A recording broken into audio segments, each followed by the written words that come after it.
Hey everybody, this is Ben Atkinson from LinkedIn and welcome to our interview series, Inspiring Leadership in Challenging Times. So this is where we interview leaders each week and learn about their journey in leadership and how they've learnt the tools of trade to survive and thrive in crisis. As always, we have my friend and leadership expert and coach, Jonathan Bowman-Perks. Jonathan, who are we interviewing this week? Thanks, Ben, and welcome everybody back to my favourite time of the week. And by popular demand, we're very lucky to have Brigadier Richardson, James, who is the Chief Executive of the Haig Housing Trust, a charity supporting military men and women and their families with over 1,600 properties around the country. And James will be talking about that later on. James, great to have you on board. And tell us a bit about what you're doing at the moment with that. And then we're going to go back to your experience as a brigadier and from signalman to brigadier in the army, all the things you learned. But firstly, tell us a bit about what the Haig Housing Trust does right now. Jonathan, yeah. So Haig Housing Trust is a military charity, and we look after veterans and their families who've come into accommodation needs through many reasons, invalided out of the army, bereavement, some other mishap in their life, and we've got 1,600 affordable charitable rent homes all over the UK, England, Ireland, Scotland, Wales, and some in the Channel Islands. And we let them to families in need. And I think we're fortunate as a charity at the moment, as many charities are suffering their inability to take donations and create the income so they can deliver their outputs. Our funds really come from the rent that people pay, and although they've been affected by the economic fallout of COVID with it, not so much. So we're still able to function and keep delivering the services we do. Except all my staff are now spread to the four winds and working from home well. Yeah. In delivery of what we do. That's great, and we're going to go on to dealing with the crisis in a moment. But what are you finding the people who you're helping during COVID-19, what is some of the pain points for them, and how are you alleviating or taking the pressure off them during this really challenging and long time that it's going on for? Well, I think for many, there's a level of anxiety that they have. Anxiety about health, anxiety financially as their incomes have been changed, anxiety about loved ones, and some wider relationships, and also missing that connectivity, seeing friends and family and the like. So there is this anxiety that bubbles along, and some of it sort of manifests itself in unusual ways. So I'm a landlord, and I've got to maintain compliant regulations with some safety laws, such as a landlord's gas safety requirement. And of course, we've got 1,600 homes over this sort of 2 months that have been closed down. There's been a couple of hundred that have needed to have their gas inspections done, and just some households are saying, "No, you're not coming in my house. I don't want it to happen." Yet they're buffering against my legal requirement in order to do that. And it's about creating for them the confidence of the method of which our operatives will use in order to do it, and what they should do to minimise any risk to themselves. So an awful lot of assurance and communications and care taken with people who have heightened states of anxiety. That keeps us all busy. Yeah, and we know each other from a long time ago, James. When we were serving together, I was adjutant. You were one of the very capable troop commanders. I learned a lot from you during that time. But what I've always admired about you is you began life on the technical side as the equivalent of a private soldier, but you've gone up all the rungs of the ladder, jumped many of them, from there to a brigade commander. I don't know how many runs is that from signalman to brigadier? I've never counted them. Well, if I'd have gone through all of them, it's probably about 20, I suppose. But I jumped a few. I was just very fortunate. I joined the army age 16 as an apprentice. Took to it like a duck to water. Loved it. Loved soldiering. And I learned to be an electronic engineer. That's what I did. but I was given an opportunity when I was, in my first unit to apply for a commission. I took that opportunity and did, and really enjoyed my commission career. But I chose to come back to Royal Signals and lead some of the soldiers, one of whom I had been, previously, and had a very, very rewarding career, and finished up sort of commanding a brigade, but not of signallers, but of all arms, a regional brigade based up in Nottingham. It was fantastic opportunity. And what about dealing? This is all about dealing with a crisis and challenging times. What would be your advice about the difficult things that happen and resilience and things that you've learned, which you could pass on to the people who are listening to this podcast, either live or the recording a bit later? And so my approach to this, and I think it started with me when I was sort of 16, the way I was trained as as an apprentice. That many now may look through a different lens and say, well, you were overtrained to do that. But what I took it as actually they were embedding resilience in me. They were embedding skills in me that they did not know when I would need them. And that's sort of been my mantra, as the way that I look at crisis management. Preparing for a crisis doesn't start when the crisis emerges, or even when it's on the horizon. It starts a long, long way before you know what sort of crisis is going to appear. And you have to develop resilience, personal resilience, team resilience, and resilience of all of your support functions, so that you are both adaptable and agile to face these crises when they come up. Because the crisis, by the nature of it, does not give you time to do those things. Then it's on you, it's in your face, and you've got to deal with it. And so the amount of preparation that you can do beforehand will always pay dividends. And I don't agree with it's overtraining. It's about building resilience into people, to teams, and support systems that enables people to cope with crisis. And what do you think the lesson is? You talk about training.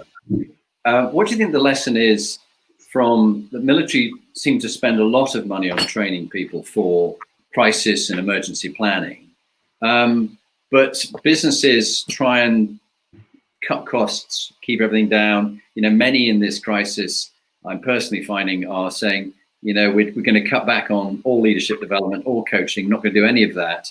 But this is in the middle of a crisis. I mean, how wise is that in your view? Well, it's the opposite way to the direction of travel that they ought to be going. And in fact, if you ever cut back on training and developing resilience, you will always be unprepared for the next crisis. And another crisis will come. We must never. I think it's the biggest sort of fault that we could be susceptible to think that bad things will never happen. Crisis will always happen to us, and we've just got to be prepared for it when it comes. We don't know what shape it is going to be, but it's going to. It's going to be there. So that attitude into training and just preparing that enrichment, that depth and breadth, and it is very empowering also in the pupils, the students, the soldiers, whoever it is, are being taught and trained, because it just opens up all sorts of thoughts about what their capabilities are, and everybody has a capability latent that you've just got to find the right key. No, great advice. I'm getting some feedback, so I'm going to put a headset in. No worries. I've got one question. If you want to do that, I'll just ask a question. Just sort of looking at the sort of taking all your sort of learnings from your time in the military. How are you sort of applying that to crisis management in the business that you're running at the moment? Yeah, so it's something I always thought, and I always said to my units, or whatever, even the staff headquarters, when I was doing that, when I was running Glasgow, the Army Personnel Centre, is never be shy or in any way apologetic for running at 80 to 90% of capacity. That's where we should be at steady state, in order that you've got headroom when real crises do come. Because if you run at 100% all the time, not only are you fragging your people and tiring them out and leaving no room for that personal development with it, but when a real crisis hits, where do you go from 100%? Because you can't make a person work at 110, 120, 120%. And it's an analogy I used to say to my people as I'm a little bit of a fan of Formula One. I quite like watching it and everything else. And you hear over there, Martin Brundle says he's saving his tyres. He's not going at 100%. What he's doing is, he's managing this out so he's fit for later, or when he does come to a need to defend himself, he's got the 100% that he can go to, and that's been really my philosophy on the way that I've approached an awful lot of things. If you go at 100% of everything, then you've got nowhere to go when a crisis hits. Well, in fact, picking up on that, Jim, I'm finding time again with clients that I do talk to, is that they're burnt out at the moment, and they've only been going 12 weeks. And I go, guys, when are you going back to the office? Well, it probably won't be until after Christmas. Yeah, so like, you've got to pace yourself at this. And when you're taking a holiday, well, not until later in the summer. Why not a long weekend? Oh, I haven't got time. I'm too busy. It's like, I haven't got time to stop and refuel. I'm too busy in the fast lane. You're going to run out of juice in the fast lane at speed. And I've seen people have major breakdowns and get very ill because they've just kept going. One guy been working in the same firm for 22 years, and now he just can't face going back because he's just absolutely burnt out, exhausted, mentally, very badly damaged. And they're going, when are you coming back to work? Or come back to work 2 days a week? No, just get better. But they can't see that because it's not a broken leg. They're not in a wheelchair or paralyzed. But absolutely, Jonathan. It's such a strange time for that, though, isn't it? It's such a weird time where we're all in crisis management, both at work and at home, and with our family and with our friends. Is such a tough time. I've got a little vignette about that. So I came straight out of the military to run Haig Housing Trust, but although it wasn't my first sort of exposure to civilians, not that they're any really different from people who aren't civilians, but my finance director is still with me now, and brilliant chartered accountant, and is that risk averse person that you need to be, who is sort of watching my money there. He went on holiday. I'd only been in post about 6 or 7 weeks, and he sent me an email and he says, "Here's my phone number, here's my email, should you need to get me, where are you going?" He says, "I'm going to Dominica." I said, "Well, what do I need your phone number for?" And he said, "Well, in case you get one." I said, "Well, how will what are we going to do if we need you? So let your number two take over. How are we going to have a resilient organization? How is your number two ever going to replace you if we don't give them this this chance and opportunity to do it?" And we do have to get in the military, and I think we spoke about this before. Every time we did these exercises, Jonathan, you always kill the boss at some stage. You make the second in command take over. It's how you train people to be a boss, in the future, by exposing them to those to those things. None of us are irreplaceable. No, that's a great one, and we're quite interested in stories about dealing with a crisis. And you had a lovely one about the Gulf War with the communication system, which was prepared for Germany but not for the Gulf War. Do you want to tell that, and really the lesson about emergency planning, dealing with a crisis, how people come up with solutions, and your learning from that? Yeah, so I wasn't there, but I was a professional communicator, and of course I started my life as an electronic engineer, so I was interested in it. But there was a communication system rolled out in the mid 80s in Germany called Ptarmigan, and it was the most advanced communication system that existed with the military at the time. Mobile phones before mobile phones existed, and quite big data pipes actually passing information around the battlefield. But it was designed for Germany, where these communication elements would sit on top of hills and have microwave links to each other about 30 kilometers apart, and then flood the battlefield down with data and communications. But then Saddam Hussein invaded, Kuwait, and we took the 1st Armored Division over to Saudi Arabia, and then eventually, fight that first Gulf War. But we had a communication system that was now stretched over thousands of miles, and wasn't on hills; it was on a flat desert, and we had to make it work together. And the way that it was done was to bring satellites in, to bring satellite bridges, but the computers that ran the communications didn't like the fact that instead of being the millisecond communication difference of the 30 kilometers of a microwave link, it was now about a quarter of a second as the signal went up to a satellite and came back down. And the computer said, no, I'm not having this.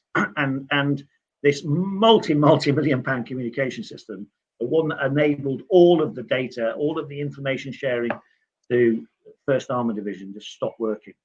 And this staff sergeant, 29-year-old young soldier, midway up the ranks of the non-commissioned ranks, went back to first principles and designed a time buffer to fool the computers within the switches that there was a quarter of a second delay here, and that they were just 30 kilometers apart. And he built it from first principles, put it to use, and hey presto, it worked. And here was he never knew what he was going to have to build when he was trained as a form of signals, but he was trained to degree level in electronic engineering, able to take something back right to the first principles to solve something. And from that moment on, a mantra went in my head is, we never call it overtraining. It's about resilience and preparing for crisis, and that's the way that I approach training throughout the rest of my military career, and indeed apply the same here in Haig. That's a really good point. And one of the things that's coming up, General James Shaw was talking about this, Jim Battle was talking about this, that when you had things like the tanker strike and foot and mouth and things like this, with sheep carcasses being burnt in Cumbria and stuff, that there's a very different approach between the military, which is just in case, you have it just in case, and much of business, and we've seen this with the NHS, just in time. But of course, just in time means you don't waste money on having lots of PPE equipment waiting for a rainy day, which might not happen for 10 years. But we've been badly caught out by this. What's your learning between these two approaches of the more expensive but the just in case versus the leaner capitalist just in time? Yeah, I wouldn't be completely dismissive of some of the more modern logistic practices that exist. And in fact, the military have taken some of them and used them. But we're now talking about risk. We're talking about likelihood and consequence of things, and getting the balance right of the way that you do that. And I think some of the military approach to these things is just that inherent flexibility of they know what a good logistic system works, and whether you're moving bullets or face masks, actually it's the same sort of thing. Without talking to military, the military have what they call an echelon system, the F echelon, the fighting echelon, but yet there's behind them there are these, this French word, because the professional army was French, but of this ability to keep pushing the combat supplies further and further forward, so that they're there and ready. And when the military came in to help sort out the distribution of PPE, to the NHS, it just brought back probably a 200-year-old system of echeloning the way that these combat supplies, different war, not bullets, face masks, and PPE, but nonetheless vital equipment needed at the front line. Yeah. But it is just the general flexibility that you see with the military, taking swabs out of people's mouths and noses in order to do the testing and get that testing capacity so central to controlling this virus, and doing that, organizing distribution of PPE, sending people into Gold Command of the resilience headquarters of different counties to bring that ability to, well, this is how the military approach this. This is how we create situational awareness, and it's not rocket science, but these organisations haven't seen and done that before. And so I think it's that flexibility actually that makes the military so ubiquitous in being able to assist in these crises. And thinking about crises, I'd be really interested hearing from you, James, on an inspiring leader that you admired and the qualities they had and what we could learn from that, listening to that. And also then after that, perhaps you could talk about an inspiring team you've been part of and how that worked well in a crisis. And again, what the practical tips are that you could pass from that for people to be listening and applying to their own jobs in business. Yeah, so I've had fortunate to speak about him before, but I worked for General David Petraeus in Iraq in 2005, and he wasn't in command when I arrived, and I was the chief of campaign plans, and my role was the chief strategic planner. But Iraq was just a very bad place at the time. It was in civil war, and the death count was in the thousands every day as the country was just spiraling down into an abyss. David Petraeus came out, took command, and almost immediately started changing the strategic direction of the way that forces would operate there. And he spread out his force rather than what was a perception before of the American Army being focused at what they call force protection, protecting themselves as their foremost purpose. He distributed them out to start dominating the terrain, to gain intelligence about what was going on, to breed confidence and security into the population. And the casualty count of the American forces started to grow, but he kept his determination that this was going to work, and it did work. And everything started to turn around. The rule of law, getting the judicial system up and running, getting commerce and banking and everything else working.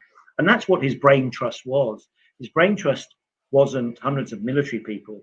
His brain trust was people from Columbia University, from IMF, people who were Arabists who understood Arabs, from embassies around the world. He took the American ambassador out of Morocco and sort of and brought him and myself and a chap called H.R. McMaster, and that was a 3-star in the US forces.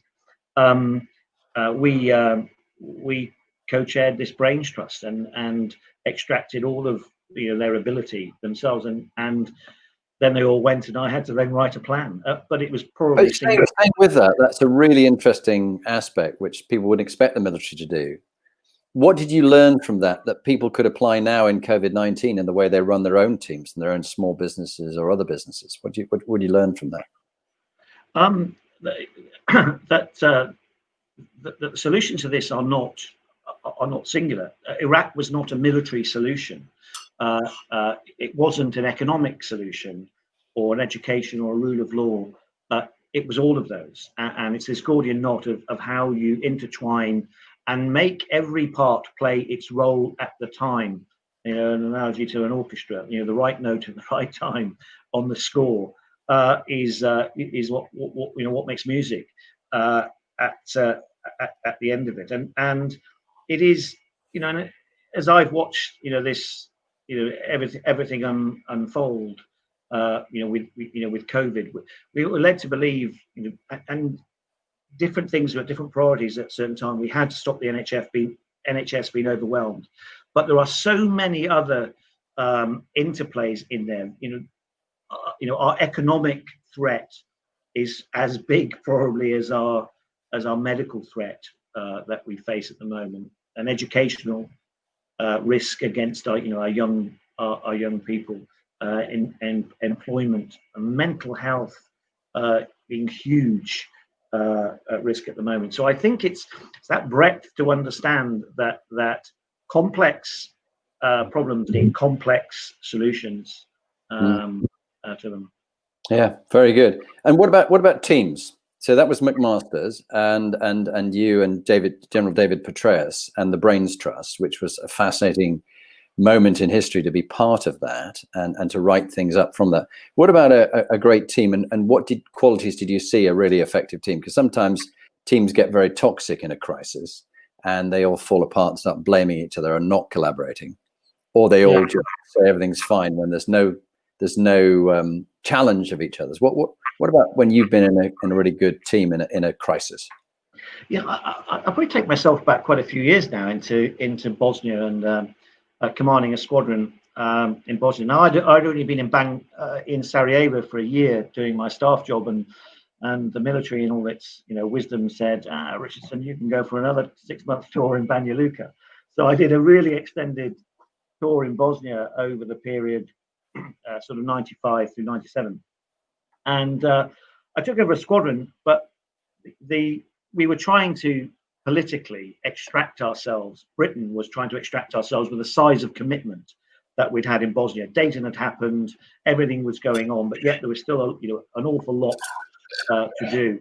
And so a regiment pulled out, and my squadron took over, and suddenly I had to try and do something which was 3 to 4 times bigger than me to be able to do it. Yet all of the users of the communications information systems were used to a very rich sort of provision, and yet I had to do it with a quarter less, and that's when I really relied on this team that I had, and being able to, because the area was the size of Wales, being able to delegate and empower down to low levels, making sure that they understood intent of what we were trying to do, to understand the situational awareness, what their part was within it, working to a common purpose, never hiding bad news, always having the trust in the team, in me, in the leadership, that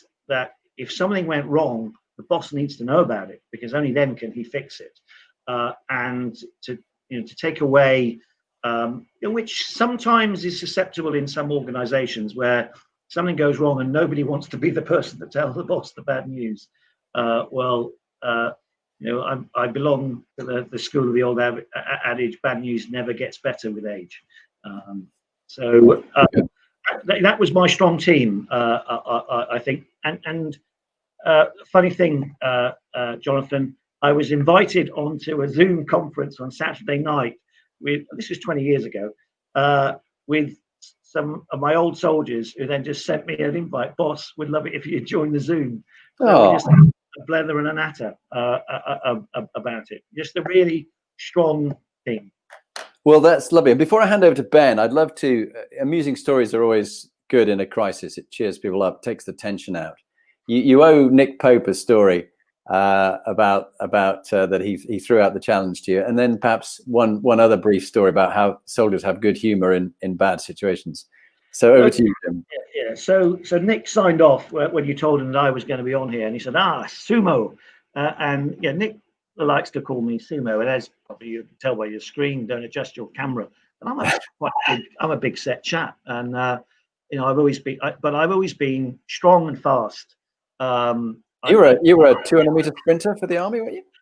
400 meters and throw the javelin as well. But my sort of first 30 yards were very explosive, and I could keep up with all the 100-meter sprinters over the first 30 to 40 yards. It was afterwards that they sort of got away from me. But I was just explosive and strong. We were at Royal Military College of Science at Shrivenham. We were all doing a course together. You were on the same course, Jonathan, before we went to Staff College. We're in sort of the armour place, and what this professor said, we've got this unbreakable material here. This is this layered Kevlar and tungsten and everything else, and it's a big sheet, and it's unbreakable. For you to do that, and you sort of put it between on two blocks, and we're all in this lecture theatre together. And somebody said, "Sumo." And so I had to go up there, and because we're in uniform, I had my boots on, and I went up there, and I just put my foot straight through it, Through it, and it's just big strong legs and just explosive sort of power that I had when I was a young sportsman, and so that you can't then lose the name. That's it, sumo. Yeah, sumo. That's great. No, thank you. Fantastic. Well, maybe we'll save the next story after Ben's interjection with a bit about quick fire. Over to you, Ben. Sure. Great. Thanks, Jim. Thanks, Jonathan. So anybody that's watching, it'd be great to hear from you. If you could like, share, and post any questions for Jim and Jonathan, that'd be fantastic. And in the meantime, we always look at some of the habits that you've had during your life, Jim, that made you successful. And we look into 3 different buckets. So healthy, wealthy, and wise. So if you're ready, we'll just ask you some quick fire questions about this to learn what's kept you successful through your career. So first off, you've been in all sorts of pretty high pressure, high stress situations and experiences. It'd be great to know how you've maintained both a sort of healthy mind and body during these experience. Yeah. So I would say in a sort of phrase, try and be a valve. Try and release pressure every night for yourself and for your team around there. Focus on the critical, but know and judge when to release the valve and just come down a level. This old adage: save the tires, don't run at 100%. And just come down from where you are. There's another link in here, and it's about my family, and Jonathan knows my wife. When I was away I was extremely conscious of my wife thought I was in danger 100% of the time. The reality was 5%, 10% at best. There were key critical times, moving low level in the helicopter across Baghdad, and with no lights on. I think, that focuses the mind at the time because you're not in control. But they think that we're in danger all of the time, and I try to call and communicate as much as I can. Release that valve, just take the pressure off, lighten the moment. Talk to her about booking a holiday. Get on the internet, find out where we're going to go when I'm home. And things like that, but also do it for your team and be, look and listen carefully around them. And this is about, building resilience before that the crisis is there. So know the triggers, what you're looking for, and be a valve, release the pressure. That's my healthy tip. I like it. And something that you brought up earlier about having those exercises where your second in command takes over and takes a bit of the responsibility. I think that's probably another great way of doing that, spreading some of the pressure and also preparing people for the future. And that's come up a few times in our interviews, hasn't it? Yeah, very much so. And delegating, as often and as early as you can. And even to some of the most junior people in your organization, if you can find something and what a sense of achievement they get when they succeed with it. So it's very worthwhile. Fantastic. The second thing is about wealthy. So obviously in this current climate, there's a lot of people out there who are struggling, who are in tough situations. So we always ask everybody what their best piece of advice about wealth or money is that they give often or they've been given. Yeah, and without being pretentious here, Oscar Wilde nailed it. Of that, you should avoid knowing the price of everything but the value of nothing. Here, and there's a saying that I have here specifically in Haig, and I talk about near cash and far cash, and people look at me and they're puzzled, and I explain what I mean. I said, look, we have an annual budget, and that's near cash. but yet over the lifetime of something, we'll be spending money for years and years and years. Let's say it's a boiler replacement, a heat and power unit in one of our homes. If we buy cheap, we buy twice. So don't make your decisions just about near cash, about, well, that boiler is £1,000 cheaper than that one. Think about the lifetime costs of these decisions that you're making. Try and be strategic, especially with strategic things. Now, I wouldn't advocate that, if you were buying big biros, but when you're buying things that are going to last for 10 years, think about the near cash decision against the far cash implication of what you're doing. What's the lifetime cost of that decision that you're making? And I have a mantra: buy cheap, buy twice, and I try and avoid it. Don't go on the cost, the price of everything. Go on the value of everything. Brilliant, lovely. And finally, for this section, just looking at a piece of wisdom that you strive to live your life by. Yeah, I like to be 100% honest in everything that I do. I'm not Machiavelli. I don't pretend to be a Machiavelli, and there is nothing hidden in the way that I interact with anybody about anything. So I manage expectations, even if that's bad news. The truth will always come out, whatever, and bad news never gets better with age. So it is that just crystal honesty of dealing with people. Gets you into trouble sometimes if a waiter asks you in a restaurant, how's your food? But I do. Much my wife is can't say that. I said, well, he asked me. So almost I can be almost like Forrest Gump, in it, just this coruscating honesty in things. But I just find in this, in the business that we're doing here, of what we're trying to do in this charity, that if you don't, it comes back and bites you. Crystal honesty. That's my wisdom. Yeah, I agree with that, and I love the saying that bad news doesn't age well. It's so true. Just get it out there. So if anybody's got any questions, please do post. We haven't got anything at the moment, but one of the things I wanted to ask you was about the stage of the crisis that we're in now. So a lot of businesses, a lot of people are looking at how do they get people back to work? How do they get people back to work safely? What does that look like? How's that sort of impacting you, and how you sort of dealing with that? Yeah. So, and again, it's a little bit, Ben, like your approach to a crisis.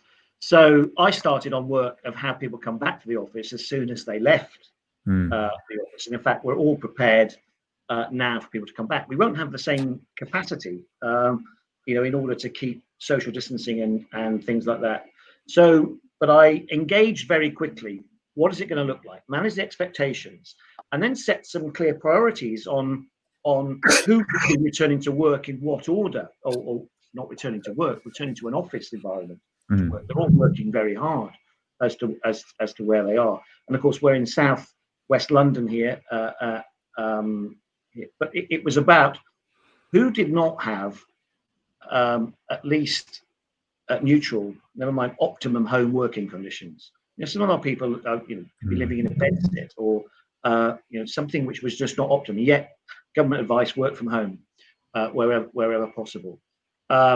How do I bring staff in who are not reliant on public transport? Because that's what I want to really keep them off. That's where they shouldn't be. And then lastly, and most people would think it would be strange, is what business critical function do I need to bring back? That's my third priority, actually, because one thing that's taught them, because they've just done it for 10 weeks. There is nothing business critical that they can't do out there. So starting to layer and build that confidence of the preparedness that we have got. No pressure on them whatsoever to do that. When they feel right, they feel empowered. They're in charge. They've got a vote in this as well. And yet, and when they come here, they will see you're an office with one-way systems, no entry signs, roped off things, sanitizers, cleaning, and things like that. And all of the team just building that layer of confidence to people about returning to work. So they're going to feel positive when they do and want to. And some of them are wanting to do it. Although I have reserved the decision as to whether I allow anyone back to work to myself. It's not a delegated authority I'm prepared to give at the moment. And I see you in your office in London. Yeah, I'm the only one here, Jonathan. But yeah, I'm in it now. And I come here once or twice a week, because we do have a ground maintenance team and that keep our estate tidy, the grass and everything else. And you will understand this. Although I'm their boss's boss, all of the other three bosses live further away than me. So twice a week, I'll come and see them, look at them, making sure that they're okay. And they're gardeners, ground maintenance guys, keeping the grass down, cutting the hedges, trimming, laying plows, making it a pleasant environment for everybody here. They can't work from home, clearly, and so it's just a bit of leadership. Come and see them, make sure they're all right. Yeah. Well, before we start to wrap up, and Ben asks you the final question, just anything else that you'd like to share by way of top tips and maybe even a funny story? Yeah, I'll do a little top tip first, but and it's in the theme of what we talked about, sort of personal development and training or overtraining, and then I'll finish up with something from my first tour to Bosnia back in 1992. So ever since I was a squadron commander, that's a major, I've tried to take my warrant officers, so the senior non-commissioned ranks, away for a personal development week, just me and them. The sort of adage, and it's a generalization, but they spend a lot of their time executing plans that the ops officer has written or the commanding officer has written, or whatever. And although they're very, very capable of planning themselves, they're normally not doing it. And I wanted to lift their horizons and see other things they did. So I used to bring them to London for a week. We stay in the barracks, keep the costs down, but then take them to different parts of the fabric of the way the UK and defence is organised. So take them to the MOD, take them to the Australia High Commission, see how that works. Take them to the Tower of London to see how the yeoman warders interact as as ex-warrant officers in the armed forces. Take them to industry and see how that works. Take them to a bank and see how finance works and things like that. In fact, I took warrant officers when I was commanding 49 Brigade. I took them up to the City of London in 2008, just before the financial crisis sort of hit. You mean it happened because of you? And had a financial analyst tell them what was going to happen. And of course, 3 months later, these warrant officers are all coming to me and saying, "My God, how privileged were we to see that at the the outset of it?"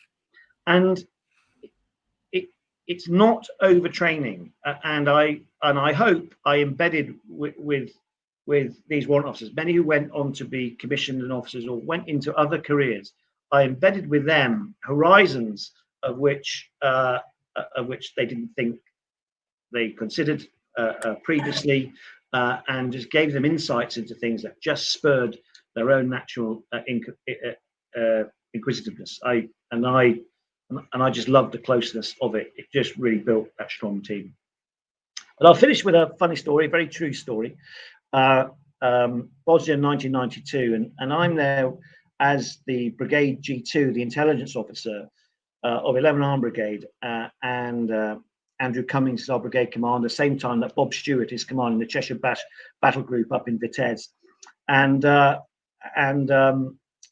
we trawled to find a British Army Serbo-Croat speaker who could be the brigade commander's interpreter, because we were just worried about vetting of trying to get a locally employed someone, and this young man called Corporal Lazic turned up, Royal Artillery bombardier, a young guy. His father was a Serb by birth, and he spoke fluent Serbo-Croat.